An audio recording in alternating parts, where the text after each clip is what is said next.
put me under the Gold Dome, Trey Kelly. I want to sign on with that bill. It'd be better if you don't, because it might be a vehicle bill, and you in vehicles, whew, not great.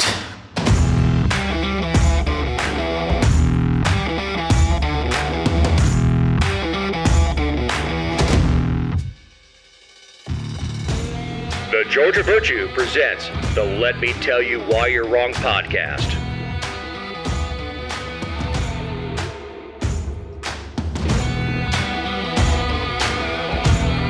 Welcome to episode 208. This week, we have a recap of the State of the Union, our new SCOTUS nomination, last week in the Georgia legislature, a SCOTUS ruling, and we need to send money everywhere fast because government. I'm Dave Roberts. With me is my partner in this endeavor, writer, journalist, dog mom, owner of the GeorgiaVirtue.com, Jessica Szilagyi. Hi, Dave. How are you? I'm fine. How are you? Oh, I just got news that, I turned 45 this year. What? I know. So guess what you do at 45? Die? Endoscopy. Oh. And apparently the prep work is the worst of it. Yeah. You have to drink like crazy, ugly stuff? Apparently, yeah. Apparently it's not as bad as it used to be, but yeah, you get drink stuff that cleans you out and not eat for 24 hours, which won't hurt me at all, and drink clear liquids. And then go to sleep and, wake up and go home. Not eating doesn't hurt me either, but it usually hurts the people around me. Yeah, I may be cranky, hungry and sober. Oh, God. Sounds awful. Mm-hmm. Especially for an old fat drunk, For sure. Yeah, I was talking to the doctor the other day, and he said, 45 is the new 50. I said, well, I thought 50 was the new 30. He goes, not in medicine. I said, great. And since Connie wants to keep me around a little longer because I'm an earner, I got to go do that. Because you're an earner. Well, God bless Connie. Some people are more valuable dead than they are alive. Yeah, the secret is to get yourself enough life insurance to take care of your loved ones without putting a price on your own head. It's a balance, I'm sure. It is. So, we have the 2022 State of the Union by President Joe Biden, and I can't believe this is just his first. It's been a long, long, long year. Oh, yeah. I said I wasn't going to watch it. I say that every time. Like when Trump did it, I said I wasn't going to watch it. When Obama did it, I said I wasn't going to watch it. And then I do because I feel like it's important to be informed. And then I'm like, well, no, I'll just read the text of it because then I don't have to listen to their stupid inflections or their like, look at them winking like, oh, yeah. God bless America while they're screwing everyone who is like making America continue to run. But I got sucked in and I watched it. And so it was an hour and 10 minutes of my life I'll never get back. But more importantly, like he's such a liar. They're all liars, but he's such a liar. He doesn't know if he's lying or not. I'm sure he got a transfusion or whatever he needed to, or doping, which is where they add oxygen to your blood because he was up past 6 o'clock at night. Had his Metamucil that morning. I'm sure had a nice long nap in the afternoon to make sure he was alert as possible.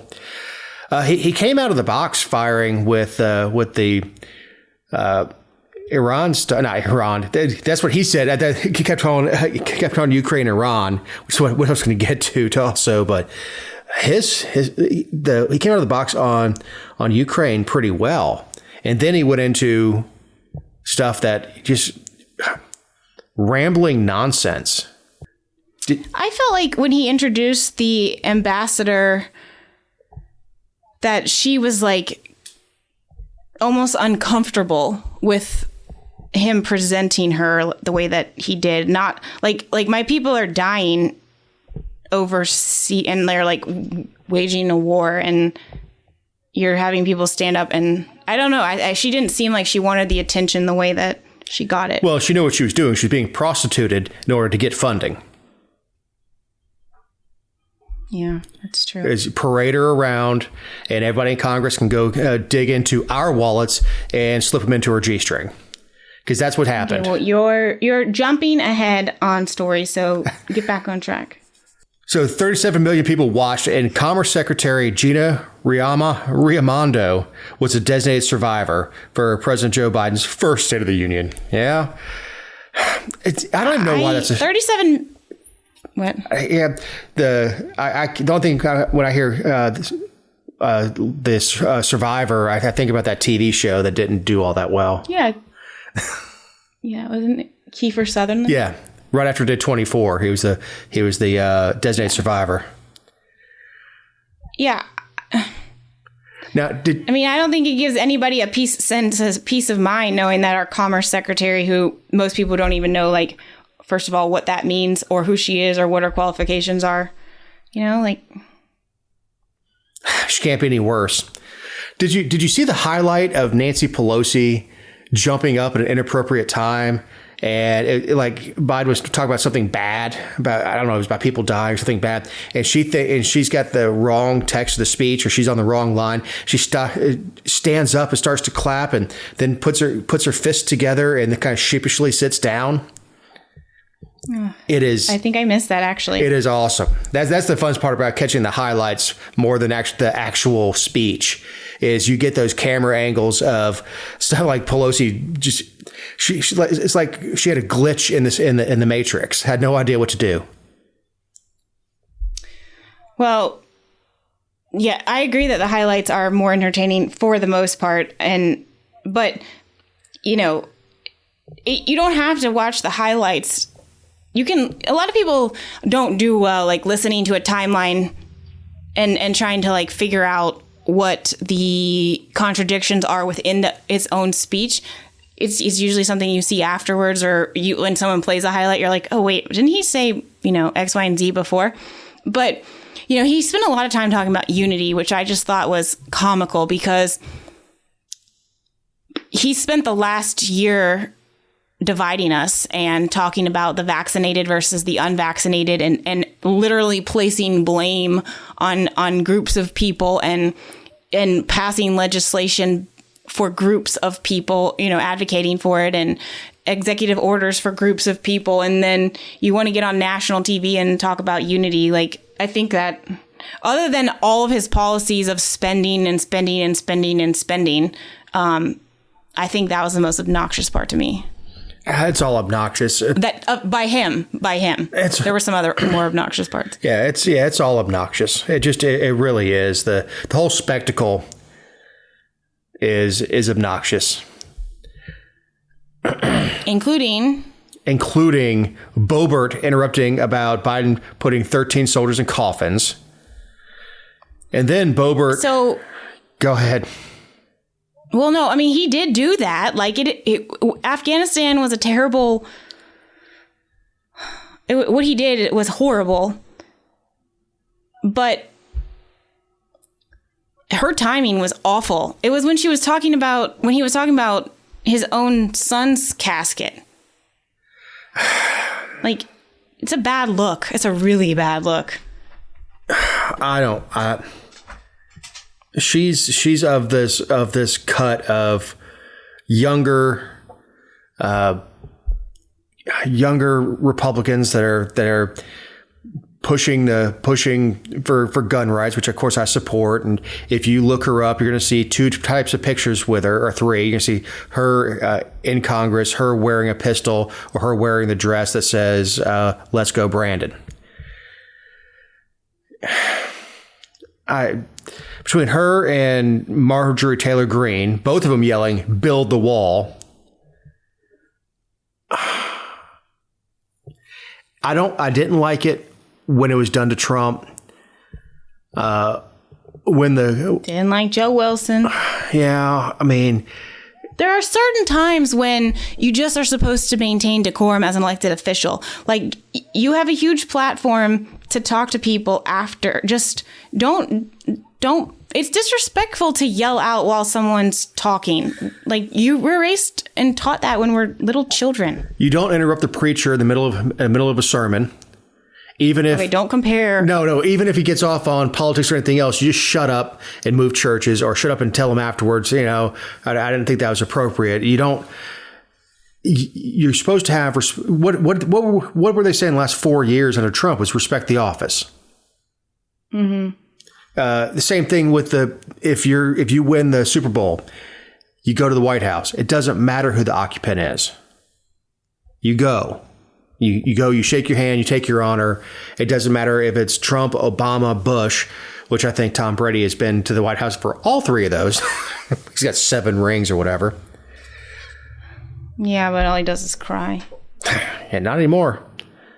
Retired. But it's just that's not the setting for it.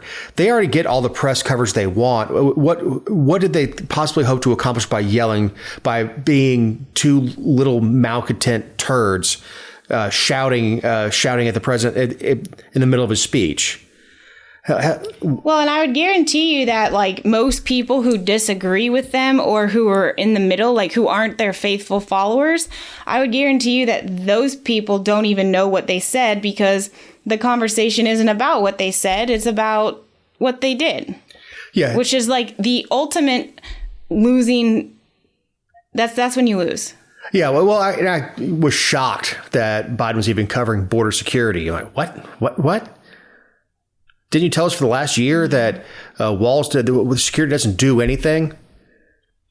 I mean, you told us for the last 3 years that you've been trying to run that the whole idea of border security is stupid. So now he's talking border security. And look, if they want to give a response to the speech and say, I'm very glad that the president's now on the same page as President Trump with border security. This is how we should do it. That's the way you do it, not just yelling. Even Lindsey Graham told him to shut up. Yeah, but he's a loser too. Like, you don't need, I mean, that's not. I know. He used to be called Lindsey Grahamnesty because of his amnesty program for illegals. Yeah, and he's not exact. I mean, like, we've just lost, like, all of the decorum in the important, procedural and ceremonial things. Like, I don't think we should just bow down and respect our government. I am the last person to suggest that, but I think you used the right word, decorum. And it speaks to the bigger picture of we don't listen anymore. Well, it's the same thing as wearing pajama pants on an airplane. It's not that it's illegal. It's just not to be done. Yeah. Yeah, it's society in general has become that. It's this whole troll nature that we've got to get in there and troll them. Well, all you're doing is making sure that, especially for Margie, that she cannot represent me. She can't. She's not on any committee. No one takes her seriously. She can't get any legislation done. All she can do is give up or down votes. She has no input into anything that happens in Congress. All the thing she can do is drop impeachment articles that will never be picked up because her name is on it. She's a pariah up there, and the people out here love her. She's really giving it to them. No, she's not. By the way, what the hell's wrong with her? With the Saturday before the State of the Union, she's over at AFPAC, and that's America First Political Action Committee. It's been labeled by the press, and I really don't like the label as being a white supremacist group because the leader is Hispanic and it was co-founded with an Asian. So, but they're calling it a neo-Nazi event and a couple other things. But right before she goes on stage, they're yelling Putin in support of Russia's invasion of the Ukraine. Well, I think at the time, it doesn't really matter what kind of group they are. Like, that to me is just, that's noise. What they said is what bothered people. Well, she really needs a chief of staff that can guide her, say, look, maybe not this group. Or if we were talking about it before the show, she doesn't say no to anyone, which is admirable in some ways because she's accessible, but it's problematic in others. And like I said, it's like when you're dating, you don't want to be too available. She's very available. Yeah, I mean, she'll show up at your kid's birthday party. If you've got enough people there, she'll show up and give you a speech. Look, and like you said, that's admirable that she will go anywhere, talk to anyone. But she claims she didn't know anything about this group, that she was invited to speak. It's a pro-Trump, and she's very pro-Trump. And it's it was in the same location as CPAC, the same city across town from CPAC. So it was kind of the people that feel like CPAC doesn't represent them or the Republican Party doesn't necessarily represent them because they're totally pro-Trump, which I do not. The whole idea of having a party built around one person is absurd. But that's who these people are. Well, I don't know. I don't know. She's got or had, now that the show dropped, had an event on Saturday, a pro-Second Amendment event in Rome. That's going to be her event. And Herschel Walker dropped out because he doesn't need the heat that she's getting. When we were talking about that, like some people might be like, well, gosh, he won't associate himself with her and blah, blah, blah. Well, they'll be mad about it for like a day. But the people who were considering voting for him are going to I think it's more of a benefit for him than. Oh, yeah, because he needs votes across the state, and she's very polarizing, especially even on the right, and the Republican voters. She's very polarizing. So by being seen with her, getting pictures with her, because you know that's the first thing that's going to happen is he'll stand on the stage and she'll be right next to him, and they'll get a picture, and that's going to go out everywhere. It's better for him to, and discretion is the better part of valor, to take the press from the pro MTG folks for one day than it is to live with it for, the rest of the campaign. Yeah, for the next few months until the primary, then all the way through November. So we have a nominee for SCOTUS, Ketanji Brown Jackson. Had you ever heard of her? Not that I know of. I mean, I read her resume. She's qualified, but I've read her decisions, and she's not. Yeah, but I don't know how she's not insulted when he says, "I'm going to pick a black woman." Well, guess what? She qualifies on that. It's just absurd to me. And if he wanted to make a justice out of Judge Jackson, great. Had he not come out and said, this is what I'm going to do, and his list of candidates, and her name comes out, and then you look that she went to Harvard Law, has worked her way up through the courts, that she was I think she clerked for Breyer. But don't quote me on that. I think she clerked for one of the Supreme Court justices. So she, her resume is qualified. If that came out, there would be no questions about it. But the fact that he led off with, this is going to be an affirmative action hire. It's very insulting. I mean, I totally agree that it's insulting, but it doesn't bother me that he's outright about it because we know that Kemp nominated Kelly Loeffler because she was a woman, and we know that he picked Joyette Holmes to handle the Arbery case when all that happened before she got unelected and lost in Cobb County. But we know he picked her to be the special prosecutor for it because she was a black woman. And so, while I think it's offensive, and if I were the person being nominated, I would decline because I have other reasons to be selected for promotions. But whether or not he's vocal about it, I guess, doesn't bother me as much as the actual act, because I think we criticized Kemp and them for doing it, but pretending like it wasn't. Yeah, and it wasn't even that he was pretending it wasn't. Kemp has the same agenda, and that is a legitimate complaint against Kemp. If any of the candidates are listening and running against him, that's actually a legitimate complaint. Is that he starts checking boxes when he nominates people. Same thing happened with the insurance commissioner. He won first Hispanic insurance commissioner. The first Hispanic, yeah. Who cares about the first? Who's the best? Who's the best qualified? And that needs to be the headline. We would settle for the least qualified, but one that doesn't break the law. That'd be a huge improvement for Georgia. Oh yeah, I mean, nominate me.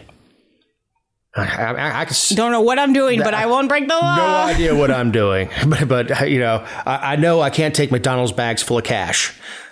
I'm fairly certain on that one. So we have the past week in Georgia legislature. Your friends, Dave. I know. What are they thinking? They're thinking it's an election year. All right. So the biggest complaint, Paulding County is a huge bedroom community. We don't have a whole lot of business, although the cities of Dallas and Hiram are doing a very good job of recruiting more and more businesses in. I've spoken to both mayors and what they're doing to drive business and to take the tax burden off of the individual homeowners. So, of course, there's a complaint that as these developers, because most Paulding County is zoned residential, going back years and years, that's how wealth was transferred in this county, was by land. Well, if you have 4 kids, well, how do the 4 kids make money off, mom and dad's 1,000 acres when they inherit it? Well, you split it up into quarter-acre lots and turn it into neighborhoods, and that's the way you make money. So they're all mad at the developers for popping these houses up and putting stress on the schools, the roads, and everything else. We all agree this is a problem, that we've got too many kids in public schools, that public schools suck. Well, I don't think any of the politicians would agree with me out loud on that. So they decided that the school board should have a say in any neighborhood over or 200 homes or over as to whether that area and its schools can handle the influx of students. And something to do with fire also. They dropped this want to Friday. Make more government. Right. So wait, yes. They dropped it Friday, but Martin Montahan was kind enough to tip us off with this alarming, literally, Facebook post about how he's heard people loud and clear. Yeah. Look, the school board, one, isn't qualified. If you look at the Planning and Zoning Commission, which is a recommending board, they're all people who have been in and around the construction industry and they kind of understand what's going on. Then you have the 5 elected individuals that give actual approval on zoning. Then they're going to go to 5 people who got elected on what they know about education to decide if this neighborhood can go in. The question I have, and having read the text, I have no idea. It doesn't say. Within the county, we have city municipalities, mostly Dallas and Hiram. They have their own zoning department, own zoning laws. And those kids still go to county schools. So the school board doesn't have anything to do with the city. The city is on equal terms, equal footing, as far as the state's concerned, with the county. So if you want to build 200 homes and you get annexed into one of the cities, I guess it bypasses the school board. I don't understand the bill is clear as mud. Yeah, well, I think that's the point, because they know it's not going to move, and they're just like, just file it and say we did. But I think it's hilarious. Like, the entire premise of it relies on the fact that they believe the school board is going to deny an application because they don't have the infrastructure to accommodate the students when in reality, a school board, just like a county, operates on property taxes, and they want a bigger digest. If you have a neighborhood of 200 homes coming in, you don't know how many of those are going to be kids. It could be 50 families with kids, or it could be 199. You have no idea. But if you're not, especially if you're not sure, you can't tell me that the school board is going to say, yeah, we're gonna skip out on those tens of thousands of dollars in property taxes each year because we don't know how many families are going to move in there. No, what they're going to do is they're going to go, what is the price point?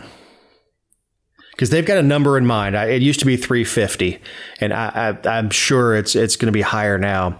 But it used to be $350 is the break-even point that per household that pays for the schools. In their algorithm, and their algorithms are as accurate as Facebook's. But their idea is $350. So what will happen is, if you want to build a neighborhood of 300 houses, one of a few things is going to happen. One, you're going to break it up within this overall community into 3 different subdivisions of 100 houses each.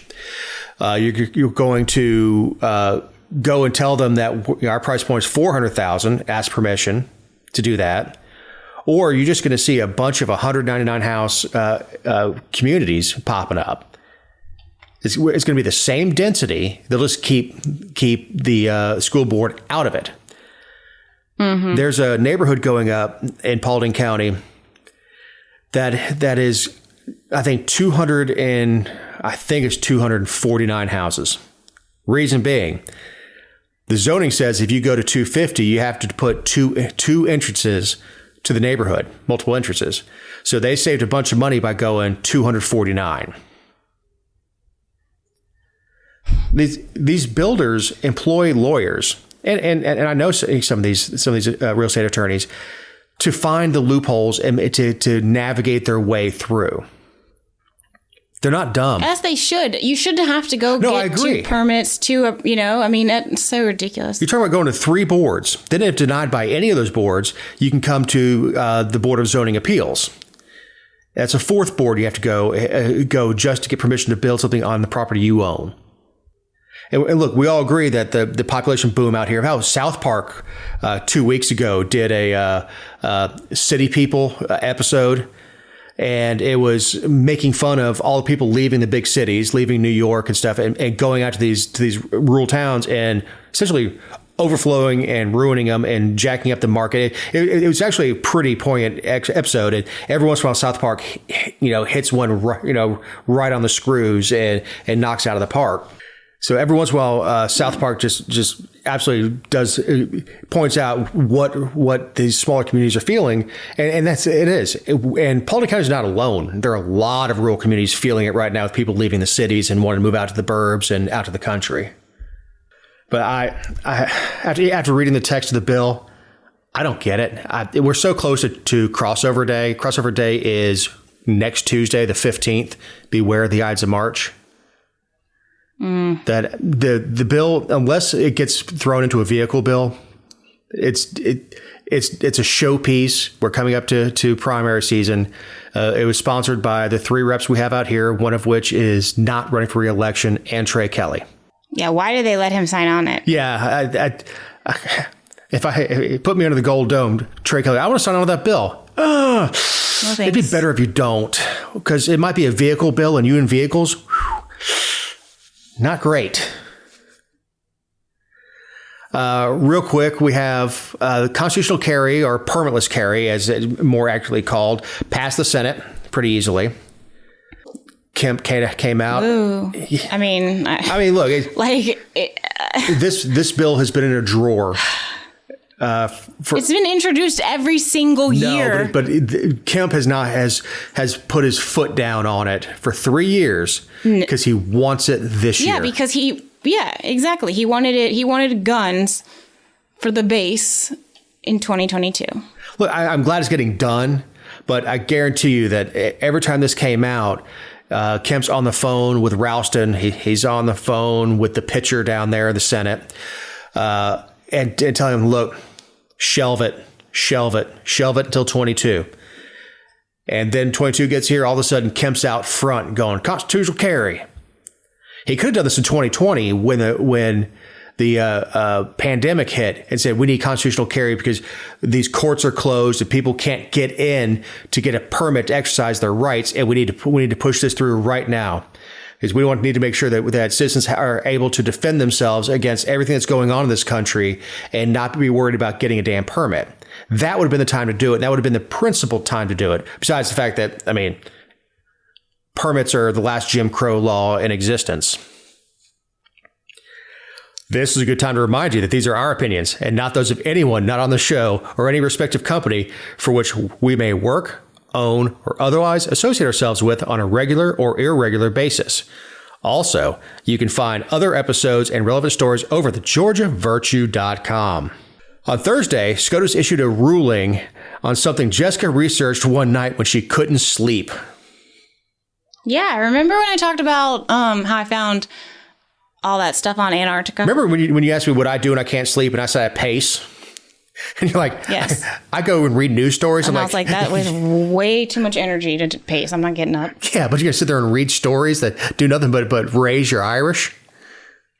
First of all, I've told like 17 people about Antarctica. Okay. In addition to this show, which obviously reaches millions.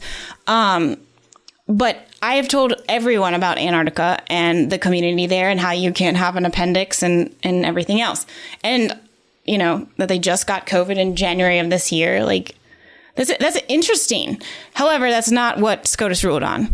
They ruled on those freaking black sites, the CIA black sites, because I think I mentioned that in another rabbit hole of not being able to sleep and whatnot about the lawsuits that were being filed because they decided they wanted to sue the countries that participated because these CIA black sites are around the world. They're not on U.S. soil, obviously. We don't know where they are. We don't know much about them at all, but that's the entire point. But SCOTUS ruled in favor of the federal government. I think there were 6 in favor. Only 2 outright dissented. Were like, right, which was Sotomayor and Gorsuch.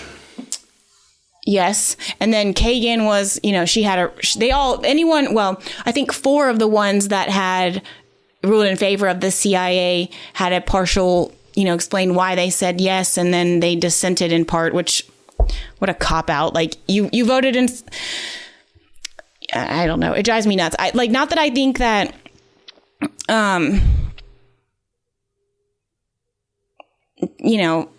these are people who haven't been convicted. And we've been holding them in Guantanamo Bay since 2002, 3, 4, 5, 6, depending on who they are. And it's really not about that to me. It's about the fact that supposedly we closed these sites where we would torture people to get information out of them. And we stopped using them because the Polish and one other country, European country, looked into it and said, like, heck no. But we're not going to talk about it. Well, it said, because so Breyer wrote, he said, the request, because part of why this is trying to come out this time is like in this lawsuit in discovery to prove what the people who are suing and part of the investigations, like what they've said to corroborate it. And Breyer said it could force former CIA contractors to confirm the location of the detention site. And that confirmation would itself significantly harm national security interests. And I'm just trying to figure out how if we're not using them anymore. I don't know. I don't know if the company is continuing to use the black sites for other operations, for training. The black sites could still exist without detainees and without interrogation. So there are other reasons to have a black site. If you use the idea of Poland, they could be training individual or private contractors for going into Ukraine. They could be doing a lot of... How convenient timing. Well, I'm just saying that's the black sites, other things go on there. And look, I have no personal knowledge of what goes on in the black site. I'm just saying there are other things that happen that need to happen off U.S. soil. So they need to happen off. Oh, Dave, we're going to have to come back to this on a show when we have more time. If you're cultivating sources, things like that. Cultivating. Oh, wow. That is quite the term, Dave. Cultivating. You mean waterboarding? No. Cultivating a source is training a native of a target country on methods to obtain information and how to relay it back to whoever is their case manager. So they can overthrow their government and then we can come in and swoop in and help democratize them? Sometimes. Sometimes, like I said, I've never worked for the company. I don't have any direct knowledge, but I have an idea of what, how the idea of James Bond doesn't exist. There's no super spy that goes in and walks into any country, speaks 15 languages and blends right in. What most case officers do is cultivate sources and collect information from those sources that are indigenous to wherever the target country is. So in this particular black site, like I guess the one that this guy Zubadiah or whatever his name is, they captured him in Pakistan early on. He's one of the ones that was waterboarded the most. He was tortured. He's missing an eye now because of it, and they've never even charged him with anything. They're just indefinitely detaining him under the NDAA in Guantanamo. He's still there 20 years later, and they've never even initiated the process to... Well, I don't know if the interrogation is the reason he lost the eye. They waterboarded him. It is. The one thing they've confirmed that. The one thing that I saw that was the rectal hydration. Which, I mean, is a legitimate medical procedure, especially if someone's dehydrated so much you can't get an IV in. One, how to get that dehydrated. Two, forced rectal hydration. You may have once with somebody who's so dehydrated. The way it was written is that this was done multiple times. So basically, it's an enema. You're right. So the two psychologists who consulted with the CIA to develop the interrogation program, when this all was going on, they're contractors, and so they were subpoenaed. The United States has tried to, I guess, quash those subpoenas for years, or on an ongoing basis. They've tried to quash them and block them and slow down the process. And the whole argument is that, like, we know that the black site is in Poland. We know where we even know the specifics of where it is. The CIA has acknowledged that, but they say that everything related to it is still a state secret and they cannot be forced to disclose the information. And the Ninth Circuit Court of Appeals ruled against them at one point, saying that because it was now public knowledge and that they've confirmed the site's existence, they can no longer say that it harms national security interests. But then the Supreme Court, so what they ruled on Thursday was basically overturning that Ninth Circuit decision, and they said that even though it has entered the public domain, it can still be classified as a state secret, which I think is totally obnoxious, because that's like the entire, like, we are cultivated to believe that everything about the CIA has to be absolutely secret, and like you can't know anything, and we don't need to ask questions, we don't need to know, and if it, like, they will let us know if there's something we need to know. So if they've confirmed that it's there, it's not that sensitive. Yeah, it was confirmed it was there through a lawsuit in the EU. I believe, as how it came out. This is one of those rulings that gets deep into the weeds of legal jargon. Look, should he get his day in court? I don't know if he should get his day in a U.S. court, but should he be in front of a military tribunal, just like we did with the war criminals in World War II? Absolutely. We didn't hide behind, when we put Goebbels on trial, he stood there in front of the cameras and answered for his crimes in front of an international court. I mean, there's been a lot of, if you Google this guy, which, is what I did at 3 a.m. one morning. And then I was reading about all the black sites that have existed over the years and why they no longer do. And there's been lots of speculation. And his attorney, this guy's attorney, which I read a piece by him that was published maybe 2 or 3 years ago. But he was talking about like how they have argued and argued and argued for him to either like not even just be released, just try him, like just begin the process, start the process, charge him with something. Otherwise, you should release him because it's inhumane. And that's a totally different discussion. I understand that. But the argument is that none of that has been done because of all the things he saw, all the things they did to him. They basically compromised everything about this one individual, because I think there's only 2 that have been there for the duration of the war on terror. Yeah, he's there in his 20th year. It's 2002.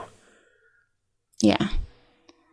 And then, Clarence, back to the ruling though, like Clarence Thomas and Alito, and I think it was Kavanaugh and Barrett, they all said that, he only showed a dubious need for the information. And, in state secret cases, a court's review from start to finish must be deferential to the executive branch, which is such.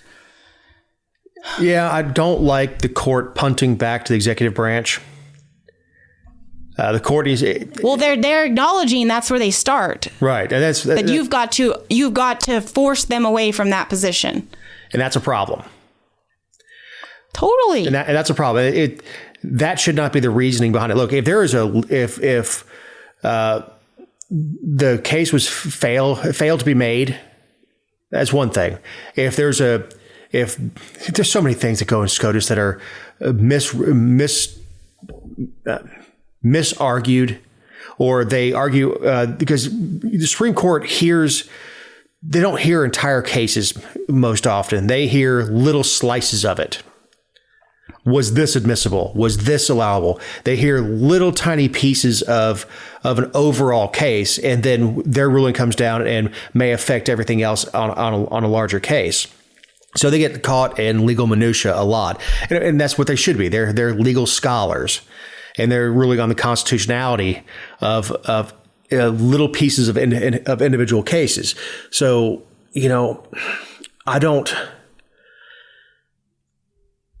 I don't like them saying we start with the presumption that the executive branch is right. No, that's absolutely the antithesis of what they should be doing. Right. You're a separate, equal branch of government. Yeah. The reasoning behind it is faulty. I know we have to move on, but I want to mention one thing about the 2 that fully dissented, because I think that they really captured what's happening in their 30 pages of dissent, because they said there comes a point when we should not be ignorant as judges of what we know to be true as citizens. And he was quoting a 1949 case from SCOTUS where they established that the police can't use coerced confessions during a trial. And in their final paragraph, he said, really, it seems that the government wants this suit dismissed because it hopes to impede the Polish criminal investigation and avoid, or at least delay, further embarrassment for past misdeeds. Perhaps at one level, this is easy enough to understand. The facts are hard to face. We know already that our government treated him brutally. More than 80 waterboarding sessions, hundreds of hours of live burial, and what it calls rectal rehydration.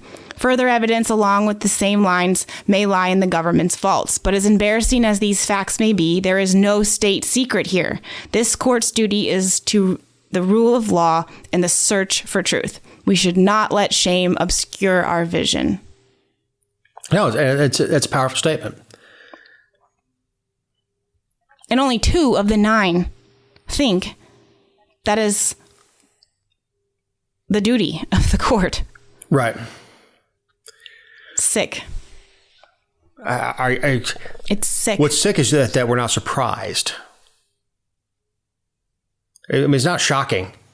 It's shocking when you say it out loud, but I mean, the abdication of responsibility to the executive branch has been happening by the other two branches for the last 150 years. Well, look at the Georgia legislature. They do it every freaking session. I mean, it's like until the other guy's in charge, and then it's the worst thing in the world. For a country that left its other country, its mothership, because it hated a king, we sure do a great job of making our own. Right. All right. We need to hurry and send more money to everyone so our government can keep working, or something like that. Speaking of the king, Joe Biden and his administration want to send $10 billion to Ukraine, and then they want another $22.5 billion for COVID, whatever. But in that, of that $22.5 billion is $4.5 billion for COVID vaccination and treatment overseas, elsewhere. And the Biden administration has said we need it fast. We need it by March 11th. And so just go ahead and, they didn't say by March 11th. They said we need it fast. We need it within the next week. So go ahead and just attach it to the bill that's going to help us avoid a government shutdown on March 11th. And, just so get to it. So our president of the United States, who is supposed to represent our values, wants them to hurry and attach $14.5 billion of money for other countries in order, he wants that on a bill that is mandatory to pass for our continued operations. So, holding the operation of the government as hostage. No, yes, he is doing that, but it's even worse. It is not necessary for anything for our continued operations. You're sending money overseas. Yeah. You're giving our money to somebody else. It's bad enough you take it from me to give it to people here. Steal, yes. The COVID fund, it pisses me off so much when I hear free COVID testing, free this, free that. It's not free. It'd be a lot cheaper if we paid for it ourselves. And that's that's why these new shots keep coming out at no cost to you, at no cost to you. Bull. Well, now they're going to do the antiviral at no cost to you.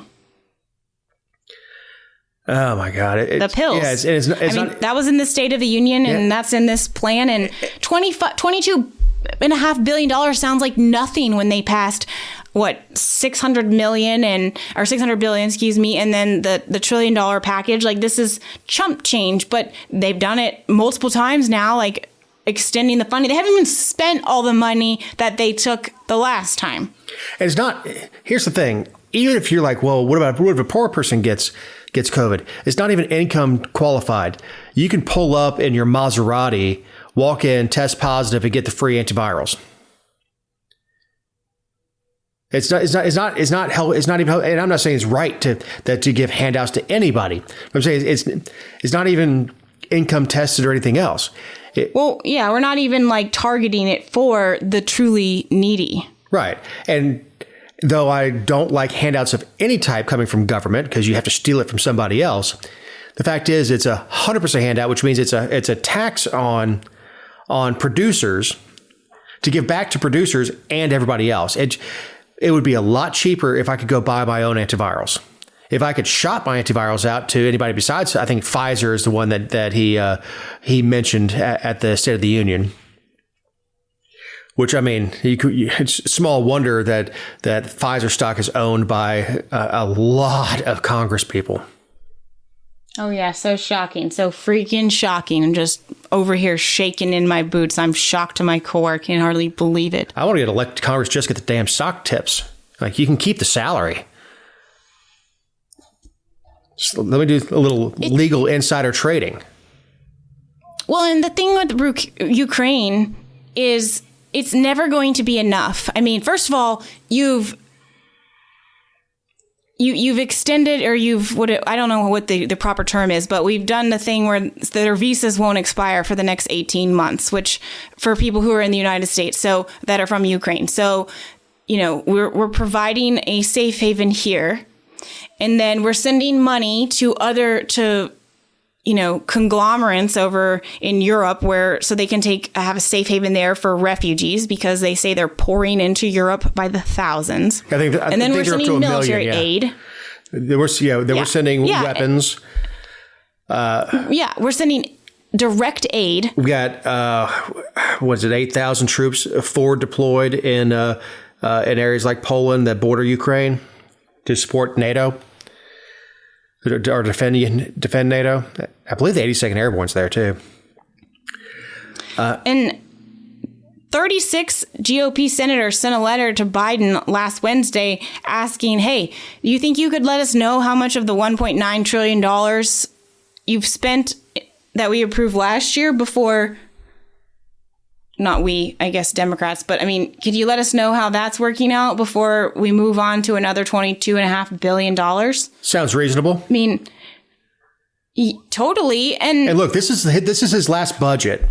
This is his last chance he gets before he loses the Senate, in my belief. Mm-hmm. So this is the last chance to ram through. That matters. It matters, but not really. Republicans spend money slower, and they spend money even slower when it's a Democrat asking for it. When it's a Republican asks for it, when Trump's in office, when Bush is in office, let's open the spigot. Okay, fair enough. But the money for Ukraine is, we are what, 10 days at the time of recording, we're 10 days into it, and we are already willing to fork out $10 billion in our troops. And the price has doubled since earlier in the week. It was $4.8 billion. Well, if Ukraine had... The price tag on that's going to go out of control. If Ukraine had a handful of A-10s, they could take care of that convoy moving toward Kyiv. A-10 is a close air support anti-tank airplane. Now, come on now. Right before Russia invaded, they gave their citizens the right to bear arms. Well, an AK-47 and an A-10 coming from the skies with a Gatling gun are two different things. But I'm not saying we need to send our A-10s. I'm just saying if they had developed their close air support anti-tank weapons before, leading up to it in their own defense, because they're not a member of NATO, they're not protected under Article 5. They might be in a better position. Now, I don't think the Russians can take Ukraine in one solid piece, because they've been handing out AKs like candy, which I'm totally cool with. I went down to my local police station. Apparently, it only applies in Ukraine. Mm-hmm. But when the chips are down, here are automatic weapons. You want to buy an automatic weapon here? It better be made before 1984, registered, pay you $200 stamp, plus an average run-of-the-mill full auto costs you between $30,000 and $50,000, plus what it takes to feed it, and a higher end is around $100,000, because there's a limited supply of them. They're all made registered before 1984. Thanks, Reagan. Thanks for that. People don't get it, though. They're like, oh, my God, we got to help them. Okay, well, ain't nobody helping you. I like having a buffer between NATO and Russia. The people of Ukraine are outstanding and very resilient. They are dogged fighters, and the Russians are finding that out. The Russians are also finding out that they've overextended their supply lines, and this was not as simple as rolling in and seeing them flying the white, blue, and red flag for them. Welcome liberators. I stand with the people of Ukraine. I don't necessarily want billions and billions, adding up to trillions of dollars going to them. It's $0. Yeah, it's their country. God bless you. Best of luck. I'm not really thrilled about being so tied into NATO that we're contractually obligated to get in a fight if they step one toe over the line. No. And we've talked about it on the show because I think I said, well, who's going to come help us if that kind of thing happens? And you said China. And the answer is probably correct, but all these other countries are not going to be infusing money to us. We just do that for everybody else. Right. Well, we decided after. Meanwhile, our gas is freaking $4 a gallon. Their grocery shelves are empty. People can't afford anything. Everything, what is it? The average cost for like a home has gone up $200 already this year. Well, for the year. The fact that we started shutting down oil production here is what funded this invasion. Well, yeah, also, there's a certain advantage to, I don't know if we talked about it last week on the show, advantage to having a perceived madman in charge. No one really wanted to mess with Trump because we didn't know what Trump was going to do day to day. Same thing with Reagan. When Reagan walked away from the table at Reykjavik, the U.S. press called him irresponsible, but the Soviets were scared of this cowboy. I mean, Reagan carried a pistol on his hip. As you know, I bashed him 2 minutes ago, but there's this perceived cowboy notion with Reagan. So the Soviets, especially after he just up and walked away from the table at Reykjavik, that okay, this guy's nuts, and so they started backing off of him. They knew they couldn't get away with stuff. Same thing with Iran, with releasing the hostages. Right after Reagan was inaugurated, Iran's like, yeah, we don't want any piece of that cowboy here. So there's a advantage to having a perceived, on the international stage, perceived madman in charge. And you get somebody who's weak and can't complete a sentence like I can't even read off a teleprompter, and Putin's like, now's the time. But yeah, if we had a strict non-intervention policy, it'd be everybody else's problem. Everything is our problem. We pay for everything, and it's us that is. I mean, we're the ones dealing with record inflation right now because of the money that we're just forking out. I understand all the electoral impacts. I get all that, but no matter who is in charge, Well, the oil problem we foot the bill. Yeah, the oil problem is self-inflicted. The inflation self-inflicted from all the handouts. I know the Fed is increasing the Fed fund rate by 0.25% to try to curb inflation, but that's not going to do it until we start producing our own energy, because you have to burn fuel to get things to market. You have to burn fuel to get materials to factories. You have to burn fuel to import things. If we don't get the consumables under control, nothing is coming down because it's all tied in to the price of fuel. The price of lumber goes up because it goes on a truck. But as we're in danger of running long, Jessica, you want to get to your closing thought? Yeah, it's kind of piggybacks on that, which is just like the silly season of, I guess, like proclaiming support for the Ukraine. It's just obnoxious right now. Like the Atlanta bar owner who dumped out cases of vodka that she'd already paid for, and not only that, but the vodka that she dumped out was produced by a company where I think the owner was he fled Russia, right? Like, yeah. Do you know which one I'm talking about? Stolishna, Stolies.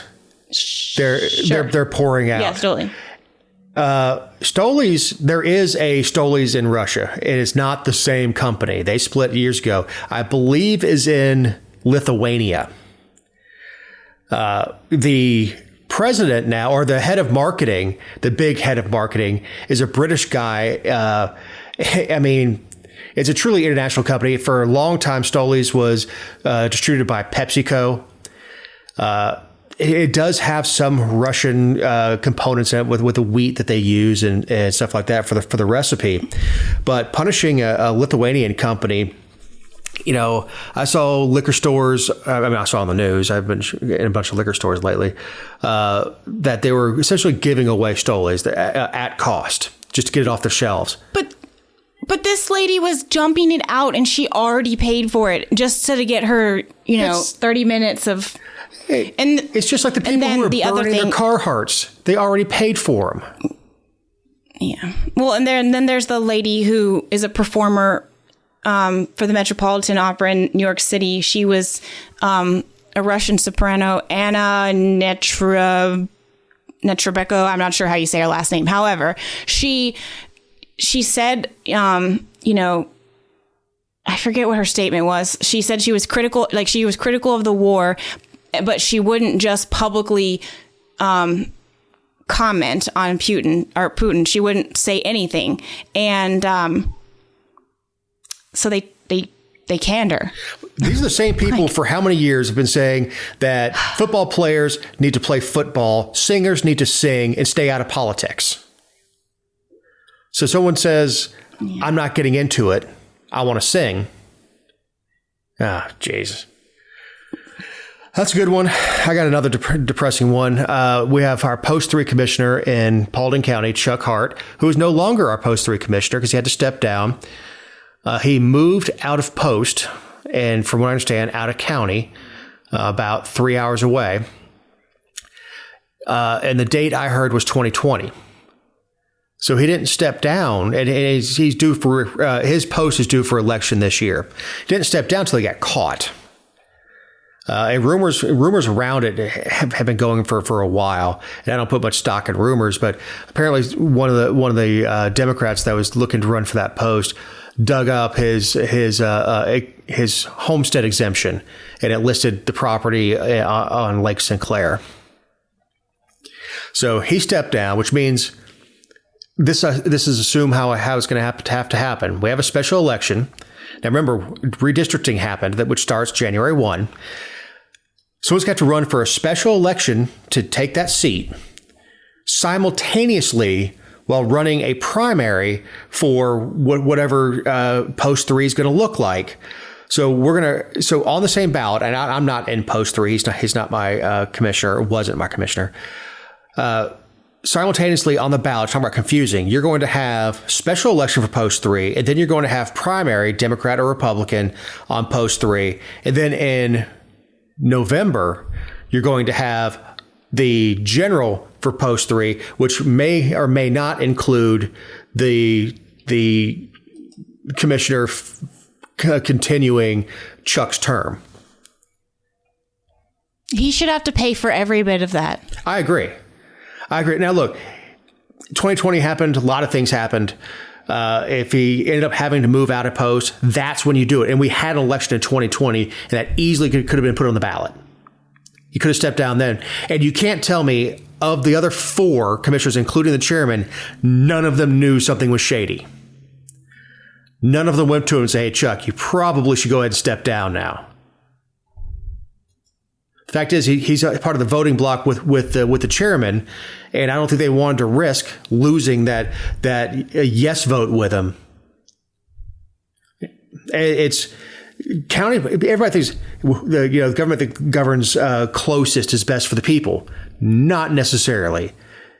They're just as dirty, except there are fewer reporters busting them on it. So anyway. That's my little rant on that. So if anybody's listening that lives out in Post 3, there you can qualify for the special election, for the primary, or both. Congratulations. Woo! Paulding County making the news again for the wrong damn reason. On that happy note. Maybe Martin will file a bill about it. Maybe with the siren emojis. So with that happy news, for Jessica Szilagyi, my partner in this endeavor, for Eric Cumby, our awesome editor, I'm Dave Roberts. Have a great week. Oh, I've been running from the law. Hope they won't shoot me down soon. They sing on a sleepless night. Try to catch me howling at the moon.